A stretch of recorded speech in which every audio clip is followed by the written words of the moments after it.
মাথাভাঙা 2 নম্বর ব্লকের রামঠ্যাঙ্গা বাজারের একটি কাপড়ের দোকানে আগুন লাগিয়ে দেওয়ার চেষ্টা করেছে দুষ্কৃতীরা।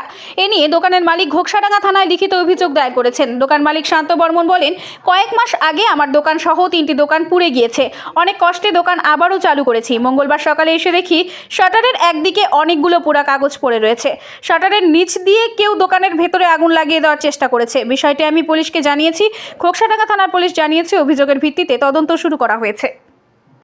প্রতিদিনের মতো তো কালকেও আমি দোকান বন্ধ করে বাড়ি গেছি। তো বাড়ি থেকে আসার সকালে যখন বাড়ি থেকে দোকানে আসলাম, আসার পর সবার প্রথমে আমি দোকানের সামনেটা ঝাড় দিই। সেই সময়ই দেখলাম যে শাটারের যে লকটা থাকে সেইখানে কাগজের টুকরো পড়ে আছে, পোড়া টুকরো।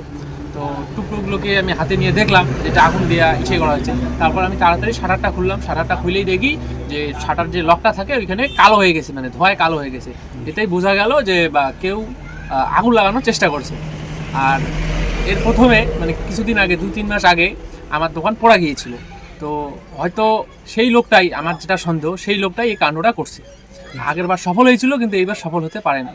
তো আমরা এখন এটাই ভাবছি যে রামঠ্যাঙ্গায় যদি এরকম আমাদের উপর একটা সাধারণ দোকানদারের উপর এভাবে বারবার ইসে করা হয়, তাহলে আমরা কীভাবে দোকান করবো? আমাদের তো দোকান যাচ্ছে। চিন্তার বিষয়, একটা বিশাল চিন্তার বিষয়, বিশাল। বহু ঋণ দাবা করে, ধার দেনা করে, আমরা মানুষের কাছে ধার দেনা করে মাল তুলেছি দোকানে আর কি। তো বহু মানে অনেকজনের কাছে টাকা ধার নিয়ে আমরা এই দোকানটা স্টার্ট করছি এবং কীভাবে থাকবো, দোকানটা চালাবো।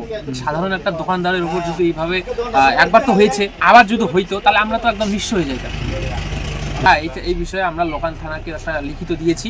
এখন দেখি তারা কি করে বা কি করতে পারে। আমরা আমাদের অভিযোগটা জানিয়েছি। আমার নাম সজল বর্মন। তো মোটামুটি প্রত্যেকদিন 10টা সাড়ে 10টার দিকে দোকান খুলে আজকে সেই সময় আসছিল। আসার পরে দেখলো যে এক কোনায় আর কি শাটারের নিচে কে বা কারা আর কি একটা পেপারের মধ্যে আগুন ধরে দিচ্ছে। তো সে আমাকে তখন ডাকলো, আমি দেখলাম। এই ঘটনাটা তো মোটামুটি 3-4 মাস আগেও একবার ঘটছে। আমাদের এই দোকান ছিল তখন, তো এরকমভাবেই ঘটনাটা ঘটছে আর কি।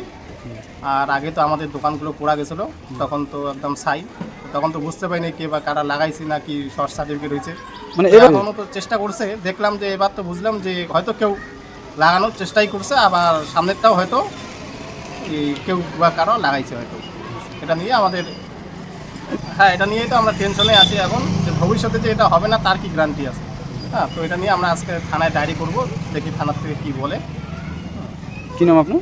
আমার নাম বিশ্বজিৎ অধিকারী।